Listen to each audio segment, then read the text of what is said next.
नमस्कार दोस्तों, हमारे चैनल में आपका बहुत-बहुत स्वागत और हार्दिक अभिनंदन है। तो आज हम बात कर लेते हैं महाशिवरात्रि के पर्व क्यों मनाया जाता है और तिथि क्या होगा 2025 का।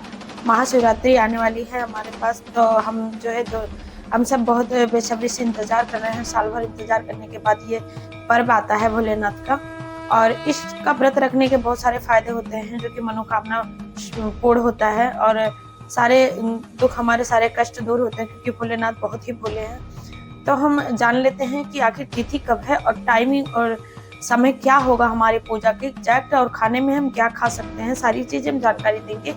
इसके लिए वीडियो पे पूरा बने रहिए, वीडियो को पूरा देखिए और लाइक सब्सक्राइब करना मत भूलिए। वीडियो जितना ज्यादा आप शेयर करेंगे उतना ज्यादा पुण्य की प्राप्ति आपको भी होगी। तो दोस्तों मित्रों, अब चलते हैं, हम बात कर लेते हैं शिवरात्रि के पर्व। शिवरात्रि की जो है, इसीलिए साल में एक दिन भगवान शिव के ज्योतिर्लिंग स्वरूप प्रकट हुए थे, जिस रूप में महाशिवरात्रि मनाई जाती है। मान्यता यह है कि शिव जी के निराकार स्वरूप का प्रतीक लिंग शिवरात्रि के दिन महानिशा में प्रकट हुए थे और सबसे पहले ब्रह्मा और विष्णु जी द्वारा पूजित हुए थे। तो महाशिवरात्रि में आगे भी बातें करते हैं, रात में क्या खाना चाहिए। कई लोग जानना चाहते हैं कि महाशिवरात्रि कब है, 2025 में महाशिवरात्रि कब आएगी। तो अब हम इसके बारे में चर्चा कर लेते हैं। भारत में कई ऐसे त्योहार होते हैं, लेकिन इसमें सबसे खास त्योहार महाशिवरात्रि ही मानी जाती है, जो हम सब बहुत बेसब्री से इंतजार करते हैं। साल में सबसे बड़ा त्योहार ये मनाया जाता है। बसंत पंचमी के बाद ध्यान भगवान शिव को समर्पित होता है और इस दिन पूरी तरह ध्यान केंद्रित किया जाता है भगवान शिव पे। कई लोग जानना चाहते हैं शिवरात्रि कब है, 2025 में महाशिवरात्रि का टाइमिंग क्या होगा। तो चलिए अब हम बात कर लेते हैं। 26 फरवरी को 2025 को जो मनाया जाएगा, भक्त मंदिर उसमें शिवलिंग और दूध शहद और जल चढ़ाकर इस दिन भगवान शंकर के समर्पित करते हैं। तो कृष्ण की चतुर्दशी जिस दिन मनाई जाती है, जबकि उत्तर भारत में फाल्गुन महीने में आती है, इसे भव्य अवसर पर मनाते हैं। कई लोगों में इनका मानना है कि इस दिन उपवास करने से आशीर्वाद मिलता है और मनोकामनाएं पूरी होती हैं। तो मित्रों, अब हम जान लेते हैं कि महाशिवरात्रि 2025 में कब है, किस तिथि पर पड़ेगी, टाइमिंग क्या होगा। महाशिवरात्रि इस बार बुधवार को पड़ने वाली है, 26 फरवरी 2025 को पड़ रही है। निशिता काल में पूजन करना पड़ेगा आपको। निशिता काल मतलब रात्रि में, जैसे रात्रि आपकी शुरुआत होगी उसी समय 12:09 पे आपको बुधवार को महाशिवरात्रि के पूजन करना स्टार्ट करना होगा। 12:09 से व्रत स्टार्ट हो जाएगा और दूसरे दिन 12:59 सुबह आप दोपहर में, जो जैसे 26 तारीख को रात में हम 12:09 पे व्रत स्टार्ट होगा और 27 तारीख को 12:59 पे दोपहर में व्रत का समापन होगा। तो अवधि जो इनकी होगी वो 50 मिनट की होगी। इस दौरान आप कभी भी 50 मिनट तक पूजा कर सकते हैं। शिवरात्रि का पारण का समय जो होगा 6:48 से सुबह और 8:54 तक होगा। सुबह कब? 27 तारीख को। 27 तारीख को आप 6:48 से लेकर 8:54 पर व्रत का पारण कर सकते हैं। तो दोस्तों और बातें कर लेते हैं। चतुर्दशी तिथि आरंभ जो होगी 26 फरवरी 2025 को सुबह 11:08 पे स्टार्ट होगी और चतुर्दशी तिथि जो होगी वो समाप्ति जो तिथि होगी, जो व्रत का हम उद्यापन करेंगे, वो 27 फरवरी 2025 को सुबह 8:54 पर करेंगे।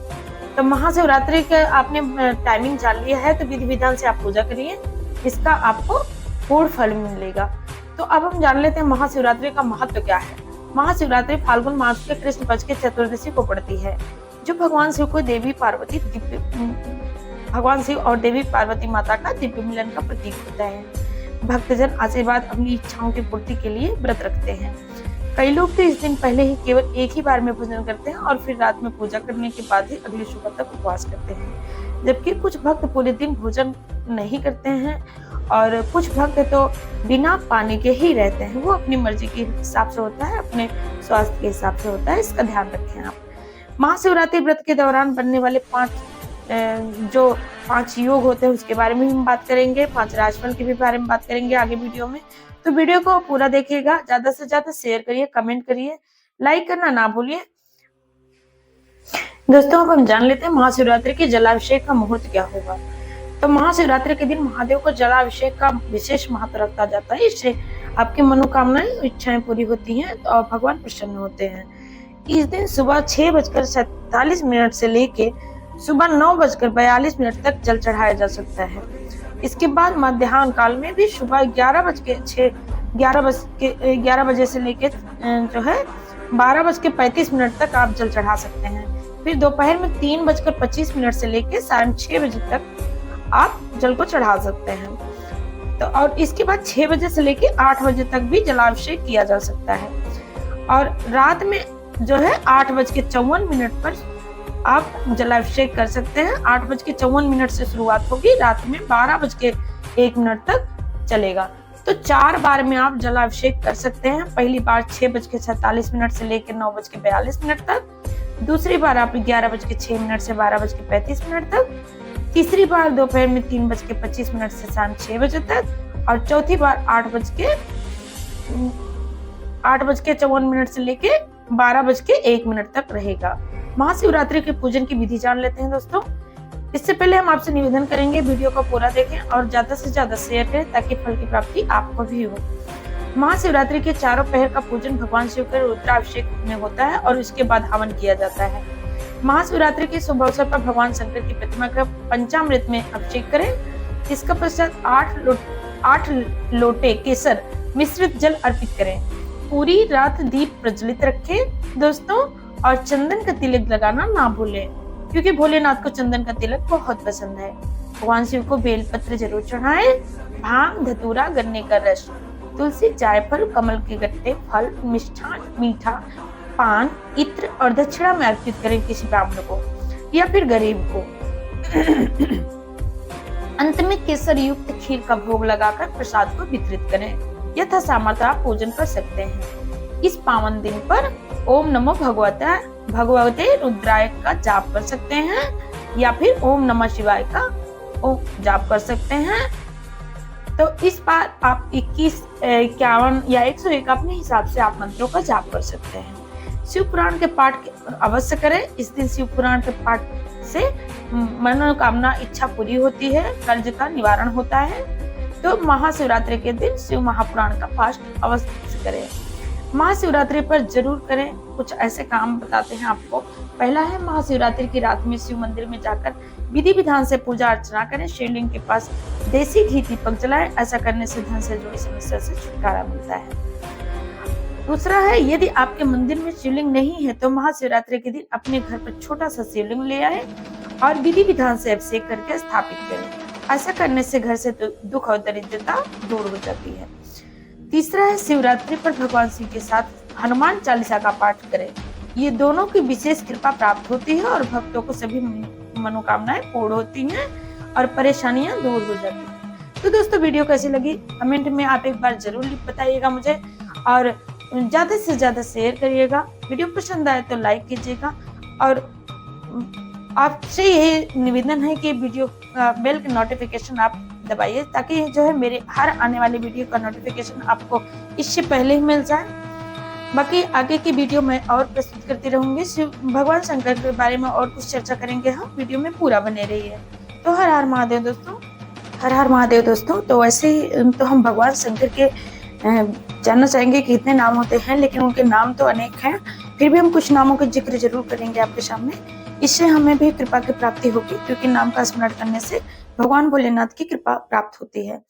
तो चलिए हम नाम का जिक्र कर लेते हैं। भगवान भोलेनाथ के 108 नाम हैं, लेकिन हम इनमें से कुछ नाम का जिक्र आपके सामने करेंगे। पहला है शिव। शिव का अर्थ क्या होता है? कल्याण स्वरूप। दूसरा है महेश्वर, माया के अधीश्वर। तीसरा है शंभु, आनंद स्वरूप वाले। चौथा है पिनाकी, पिनाक धनुष धारण करने वाले। पांचवा है शशि शेखर, सिर पर चंद्रमा धारण करने वाले। और छठा है वामदेव, अत्यंत सुंदर स्वरूप वाले। सातवां है विरूपाक्ष, विचित्र आंख वाले। आठवां है कपर्दी, जटाजूट धारण करने वाले। नौवां है नील लोहित, नीले वाले रंग वाले। 10वां है शंकर, सबका कल्याण करने वाले। 11वां है शूलपाणी, हाथ में त्रिशूल धारण करने वाले। 12वां है खड़बांगे, खटिया का एक पाया रखने वाले। विष्णु वल्लभ, भगवान विष्णु की अति प्रिय। शिपिष्ट, सेतु हेतु प्रवेश करने वाले। अंबिका नाथ, देवी भगवती के पति श्री कंठ, सुंदर कंठ वाले, भक्त वत्सल, भक्तों को अत्यंत स्नेह करने वाले, भव, संसार के रूप प्रकट करने वाले, सर्व, कष्टों को नष्ट करने वाले, त्रिलोकेश, तीनों लोक के स्वामी। 21वां है उग्र, अत्यंत उग्र वाले। तो दोस्तों हम 21 नामों का जब भगवान के आपके सामने वर्णन किए हैं, तो आप 21 नामों में से 11 नाम का स्मरण अवश्य ही करिए उस दिन, और महामृत्युंजय का जाप करिए, जिससे आपके परिवार में कोई बाधा नहीं आएगी।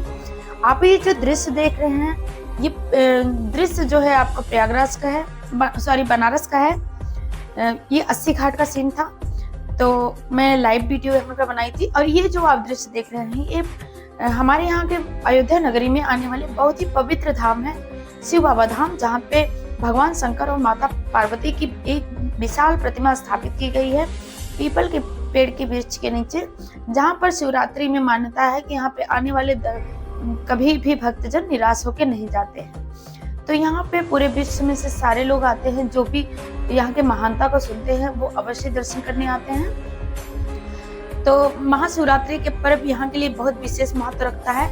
भगवान शंकर और माता पार्वती जागृत अवस्था में यहाँ पर बैठे हुए हैं, तो बहुत दूर दूर के भक्तजन आते हैं यहाँ पे दर्शन करने के लिए। माता पार्वती का और भगवान शंकर के आप दर्शन कर सकते हैं। तो अगर दूर से दर्शन कर रहे हैं तो कमेंट में एक बार हर हर महादेव अवश्य लिखिए। दोस्तों अब हम बात कर लेते हैं महाशिवरात्रि में ऐसे कौन से चमत्कारी मंत्र हैं जो हमारे लिए लाभकारी हैं। तो पहला है ओम नमः शिवाय, जिसको आप जप करके कृपा की प्राप्ति कर सकते हैं। ओम सर्व आत्मने नमः, इससे भी आपकी चमत्कारिक मंत्र होता है ये, और भोलेनाथ को प्रसन्न करने के लिए बहुत ही चमत्कारी मंत्र ये माना जाता है। ओम त्रिनेत्राय नमः तीसरा है, और चौथा है ओम हराय नमः, ओम इंद्र मुखाय नमः, ओम नीलकंठाय नमः, ओम वामदेवाय नमः, ओम तत्पुरुषाय नमः, ओम ईशनाय नमः, ओम अंतर्धामाय नमः, ओम ज्ञानभूताय नमः, ओम अनंत वैराग्य सिंहाय नमः, ओम प्रधानाय नमः, ओम व्योमात्मने नमः, ओम महाकालाय नमः। शिव गायत्री मंत्र का ओम तत्पुरुषाय मध्य महादेवाय धीमे तन्नो रूप प्रचोदयात्, इस नाम का इस मंत्र का जाप आप अवश्य करें। ओम नमः शिवाय का जाप अवश्य करें, प्लस आप महामृत्युंजय का जाप कर सकते हैं 11, 21 या 51 या 101 बार, यथा सामर्थ्य आप जितना कर सकते हैं उतना ही आपके लिए लाभकारी होगा। आप ओम नमः शिवाय ओम ही हूँ नमः का जाप कर सकते हैं। ओम नमः शिवाय का आप जाप निरंतर करते रहें दोस्तों, इससे आपके लिए बहुत ही जो है लाभकारी होगा और मनोकामना आपकी पूर्ण होगी। तो ओम आशुतोषाय नमः, इस मंत्र का भी आप जाप कर सकते हैं, और संपूर्ण महामृत्युंजय मंत्र का जाप कर सकते हैं। तो आप महामृत्युंजय का मंत्र का आप जाप आप जानते ही हैं। ओम त्र्यंबकम यजामहे सुगंधिनीम पुष्टिवर्धनम उर्वारुकमिव वंदनात् मृत्युर्मुच्यते मामृतात्। तो इस मंत्र का आप जाप 11, 21 या 51 बार कर सकते हैं, इससे आपको कृपा की प्राप्ति होगी। दोस्तों वीडियो कैसे लगी इसको आप जरूर बताइएगा। ये जो दृश्य आप देख रहे हैं इस शिव बाबा धाम की दृश्य है।